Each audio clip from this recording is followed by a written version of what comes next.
Well, it wasn't bad, but it was really over-the-top sort of horror. Yes, yes, anything's better than this.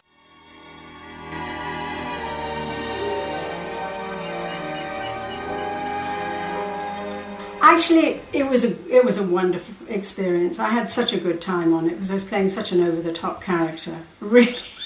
We did it in February. It was very cold and we were supposed to be burning up with the heat, you know. So we were smothered all the time in glycerine because I was supposed to look like glistening sweat all the time.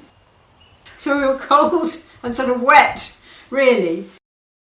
But it gave me an opportunity to work with Peter Cushing, who was delightful man, charming, charming man, and Christopher Lee. I like Christopher, but he's a little bit more formal, and you don't get sort of too close to him. Whereas Peter was a very engaging person. The director, who was Terence Fisher, who was one of the classic directors for Hammer, good director.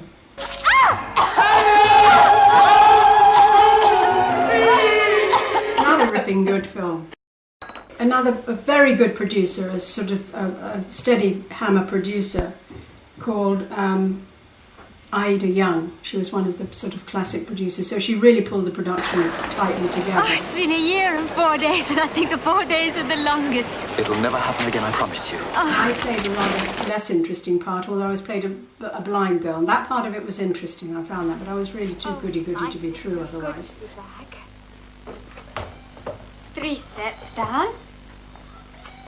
And Hyatt Reese had the sort of meaty part, playing the daughter of Jack the Ripper. But she and I had a lot of laughs together. Especially when we were supposed to be in St Paul's Whispering Gallery. And sit down and listen to what I'm going to whisper to you. Go on. I'm trying to remember, I think they recreated the gallery on set because we weren't allowed to film up there. Anna, what's the matter? Anna, what's the matter? The date can't help her.